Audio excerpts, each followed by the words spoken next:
Hey girl, hey, it's IFBB Pro Emily Smith. Welcome back to the Wellness Girly Gang podcast, season 2. Hey girlies, it's a solo session with Em. So I've been brainstorming about this idea of talking about the phases of prep, like the timeline that you start a prep and kind of how your body feels, like how you're feeling, how your body should look, where your training should be at, where your food should be at, and kind of like your goal in mind. Because I know a lot of girls and guys want to know, what is it like to go through a prep process? And I know we kind of talked about prep and show day before, but this is a little bit deeper dive into the different phases. So, the first phase, I like to start my athletes at 24 to 20 weeks out. What that helps me do is to get them back towards their maintenance, right? Like maybe they were growing before, or maybe they were doing a fat loss phase before. And now we want to kind of keep the calories at a maintenance level. The goal really is to keep that consistency, build the consistency and routine. If you've never been on a prep before, this is going to really just like level up your dedication and your routine and your consistency. Your body should have like a soft outline of your muscles, right? Your abs are faint. You should have some high energy, right? You're feeling strong. Your motivation is high. You're like, hey, I'm ready to start prep. You should be doing some heavy progressive overload and lifting. Your cardio should be light. For some people, maybe you don't have any cardio, or maybe you have like 2, maybe 4 sessions of like 20 to 30 minutes. That's what I usually like to start people out with. The goal is really to set that baseline before the diet truly starts to ramp up and get you used to prep for those first like 4 weeks, right? And then we have like 2016 weeks out. You're in your early diet phase, as I would call it. Your body is noticeably leaning out. Your waist is tightening up. There's vascularity showing in your arms, your shoulders, and your legs may be starting to separate slightly. But I know for us women that the legs, it takes a little bit more time. And it could be, it also depends on your body type and where you carry more fat. Some people may carry more fat in their upper body or maybe their low back versus their legs. Some people may carry it more in their stomach and their glutes are super lean. So there could be that. You're feeling a hunger is starting to creep in, but it's manageable, right? You're like, okay, I'm starting to get a little bit hungry, but like this isn't anything I can't handle. Your training performance is still good, right? It should be pretty good. We haven't really cut too much yet. So you're still holding on to that muscle with that heavy lifting. Your cardio, it could increase maybe 3 to 5 sessions, 20 to 40 minutes. Again, nothing too crazy. But this is going to be your first time for your food that you're going to have a caloric drop. So a little calorie drop there with carbs and fats. Weight loss should be like 0.5 to like 1% body weight per week. And yeah, so you still have enough food to fuel your lifts, but you'll start to see a steady weekly weight drop. All right, then we have 16 to 12 weeks out. That's the fat loss push. All right, this is when things are starting to take shape and change a little bit for you visibly. Your body, abs visible typically if you're not struggling there, or maybe you're seeing more visible cutouts of your deltoid or other muscles. Your body starts to harden up, so you get that drier look. Sometimes. This could be more for the enhanced athlete also to have this quicker progression of becoming hard. Where we have a natural athlete, it may be not until like 8 to 4 weeks out where they're starting to be harder. Legs could start to show detail. Again, it just depends on who you are and where you carry that body fat. Your feelings, hunger is going to be noticeable, right? Food focus is going to start increasing. This is when my girlies are like, oh my God, Emily, there's food noise. I'm looking at social media. That's a time where I would recommend just taking a pause, taking a breather, and reminding yourself that it's just food and that you can mute those things online. But yeah, food noise really increases and food focus really increases. Energy dips sometimes. Sometimes it's manageable. Again, Speak to your coach. Let them know when there's these energy dip. Is it something that you can push through, or are you really, really struggling in this moment? Cardio and training your strength. You may have some strength plateaus. If you are enhanced, that strength should still be there. But again, we still want you to push the intensity, right? There's no time where we're giving up. Even if we are feeling a little bit weaker, we're still pushing it hard. Our cardio sessions may be increasing a little bit, 5 to 6 sessions, 30 to 45 minutes. And then our food, again, lowering our carbs and fats. We may have some refeeds introduced there if we're having some strength plateaus or energy plateaus. Carbs are mainly pulled down. And then again, we may have refeeds or diet breaks may be introduced to help manage your metabolism and if those plateaus happen. Then we have 12 to 8 weeks out. So this is dial in, lock it up phase. Our body is conditioning, it's sharper.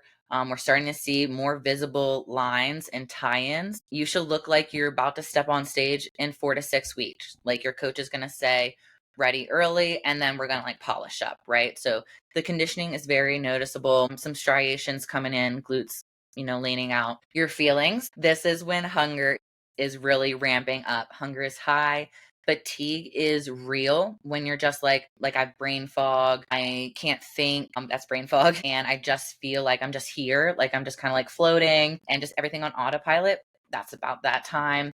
When this is happening, food focus is strong. Your sleep may dip at this time period, and that's definitely where we want to check in with coach and see where we can help optimize sleep, because sleep is the number one tool, natural and not natural, for prep, for helping us to make the improvements that we need to make. We're still pushing heavy weights, but avoiding injury. I've had this happen post show where I kept pushing, and it wasn't the time for me to push. So be careful. Mind muscle connection is where I would focus on. Mind muscle connection. Your cardio is nearly daily now. So it could be 30 to 60 minutes daily. I would say there are some caveat there for the cardio being every day, depending on if you are someone that is working on their feet all the time and has a high demanding physical job. We may want to add in one day in there to rest, right? I have a girl that is a certified personal trainer, and she's on her feet all the time. So we do have one day just to rest, just to get some sleep, because she does have to wake up pretty early, and she actually has 2 jobs. So not on top of being a personal trainer, she also is a server. So she has to work multiple hours of the day. So that's why we have that one day of just rest. Your food, your calories are going to be low.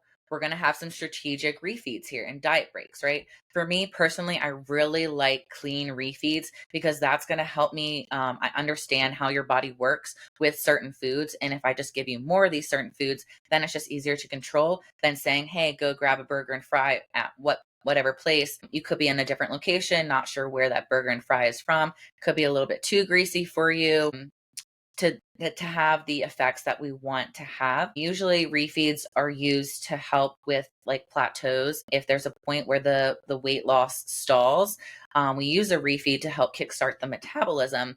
And then typically we'll see a drop in weight, and then we'll go back to the normal calories. And then if again we see a stall, we may use that refeed again. Now there are some times where we've seen people use refeeds back to back. If there's a drop and then use a refeed again, there's another drop. Great. I've seen that happen as well. But again, that's dependent on your coach. Now going through prep process, we are now 8 to 4 weeks out. So this is crunch time. Some people say it's a refinement phase. It can be a refinement phase for sure. You're ready. We just need to clean it up and tighten it up and refine where we need to. But also, I think this is like the heavy push phase too. I think this is where it really gets hard. 8 weeks out, sometimes you're just like, am I making changes? But then once you hit that 6, it's like, oh, dang, I'm making changes. And then when we get to 4 weeks out, it's even crazier. So 8 to 6 weeks out, your body is close to stage lean, glutes and hams cutting in for women. Definitely should see some striations in the chest and shoulders for men. Vascularity and dryness increases. Your skin tightness. So your skin's really tight over the muscles and the muscles are popping out. That's what that means. Your feelings, prep fatigue is very real. You're like, do I really want to keep doing this? And yes, girl, guy. You do. You want to keep doing this because you're so close. You're almost there. Recovery is slow.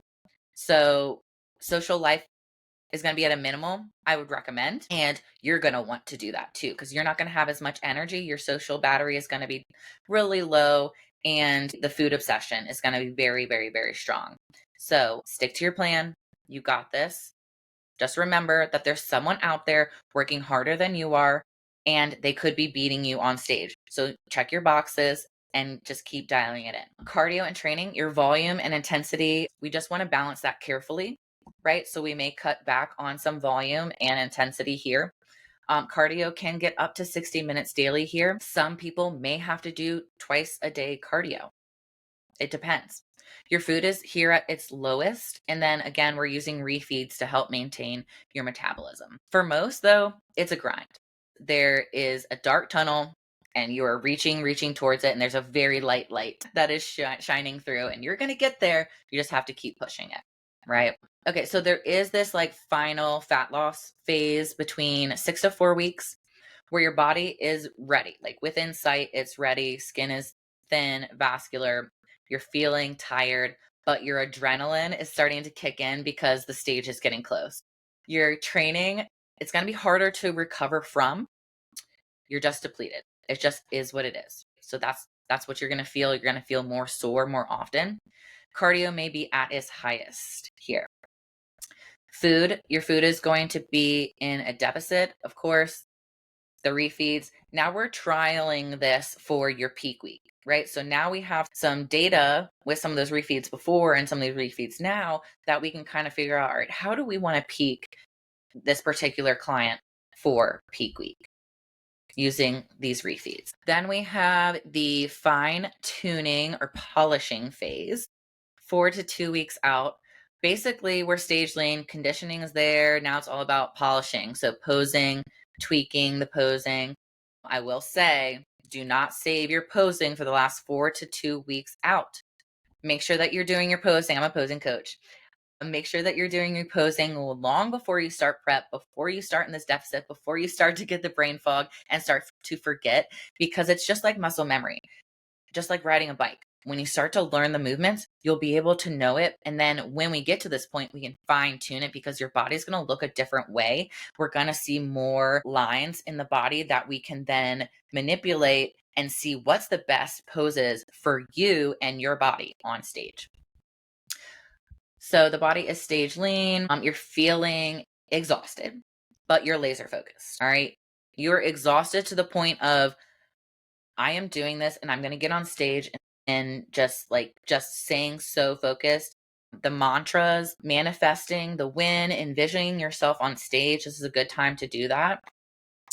You're going to feel exhausted, but focused. Like I said, nerves, excitement kick in. Again, they're still very food focused, and your sleep, again, could be disrupted because of this adrenaline excitement and being so depleted. I remember I would wake up, it was like the 2 to 4 week out time frame, because I had 2 weeks in between my national show, my amateur and my national, and then 4 weeks in between the other, or no, 4 and 2, something like that.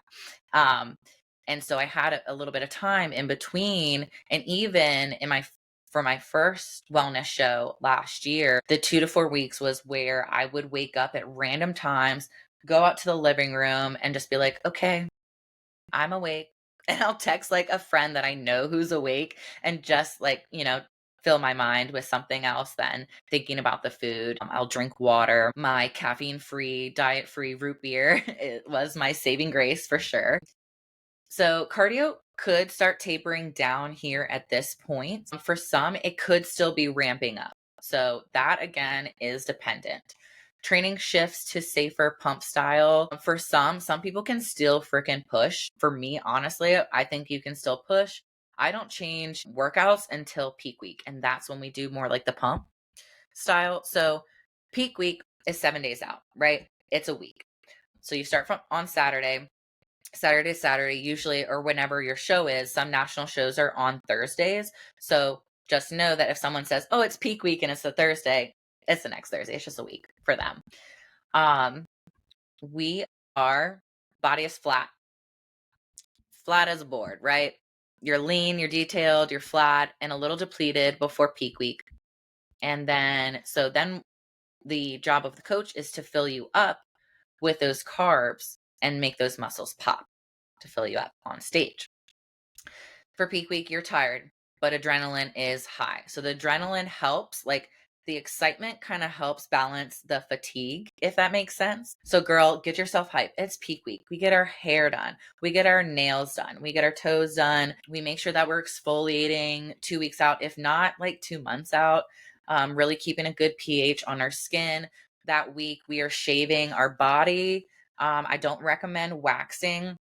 I would recommend shaving at least, a day or two before you get the tan, because then the pores can get into the tan. Make sure you're exfoliating. I have a whole kind of checklist for what you need to be doing. If you just DM me, Emily Smith _ IFBB Pro on Instagram, and I will send you guys that list. And even so the adrenaline and the fatigue are kind of balancing each other out. Training will cut down to a pump style workout and almost every single day, if that makes sense, because the food, you're filling up with food. We need to pump the glycogen through the muscles and fill up all the muscles.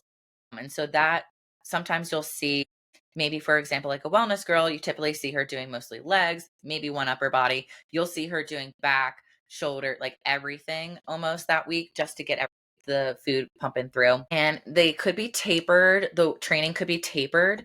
So for example, if your show is on a Saturday, I may do your last workout on Thursday, because Friday you're going to be getting your tan and you can't really work out, right? Or some people even cut it on Wednesday. Nutrition, this is again highly individual. Some carb up, some deplete, some load water and sodium, some manipulate, that. But really, the goal is all the same. We want fuller muscles, tighter skin, and the maximum detail possible. Okay. Show day. Show day is the best day.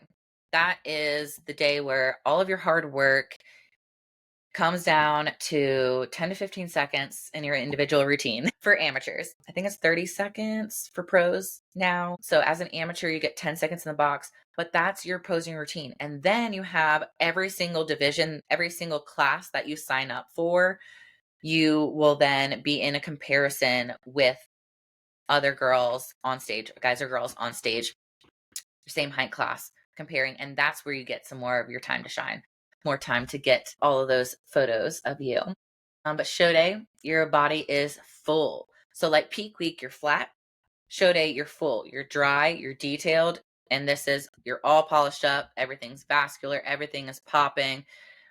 You got the tan, you have the gloss. You're looking good.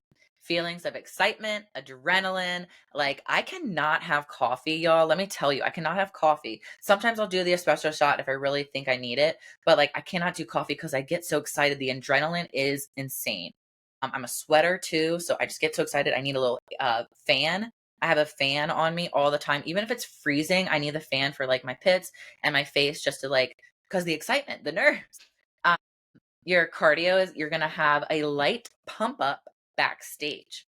So you'll have bands, maybe you'll do lateral raises or upright raises, or you'll do like lat pull downs. Maybe you'll pump your glutes with some kickbacks, also squats for glutes. And you don't want to do anything where you are really sweating a ton. That will then ruin your tan, right? So just low controlled, really contracting the glutes or contracting the shoulders to really get a good pump. And that also is timed too. So you want to make sure that you have a little bit of carb, a little bit of salt, a little bit of water, pump, and then time that out to then when you get on stage. And I will say that at shows that there's a lot more pumping up like backstage, like the pre-backstage before they line you up. Because once they line you up, they tell you to take away those bands and you can't have those bands anymore. You still can pump up without bands, right? You can put your hands on the wall and do kickbacks. You can do squats. You can just do body weight, like lateral raises, and just use your muscles to contract. So you can still do that backstage, but that is just one thing that I know can kind of be tricky. So make sure you have someone backstage helping you out. I'm typically at some of the shows. If you need a hand, let me know. But your food, it's going to be quick carbs. You won't have a ton of protein, to be honest with you. It's really carbs. It's quick carbs, a lot of rice cakes, a lot of maybe nut butters or jam or honey, Rice Krispies, and salt, sodium. And then, of course, we're going to have some fluids. Typically, you won't have a ton of water. Like if you're like me, water makes me really, really full. So not full as like feeling full, but full as my body and almost too full and fills up my stomach a little too much. So sometimes you need that fullness. So it has to balance with water, salt, and carbs. So that was just a little brief recap of the phases of prep from 24, 20 weeks out all the way to show day. Hope you all enjoyed this episode. And next episode will be with my new co-host, Jaden. All right, talk to you soon. This episode is brought to you by Wolfpack, gear built for life on the move. From backpacks, duffel bags, to meal management bags, Wolfpack keeps you ready for the gym, travel, and everything in between.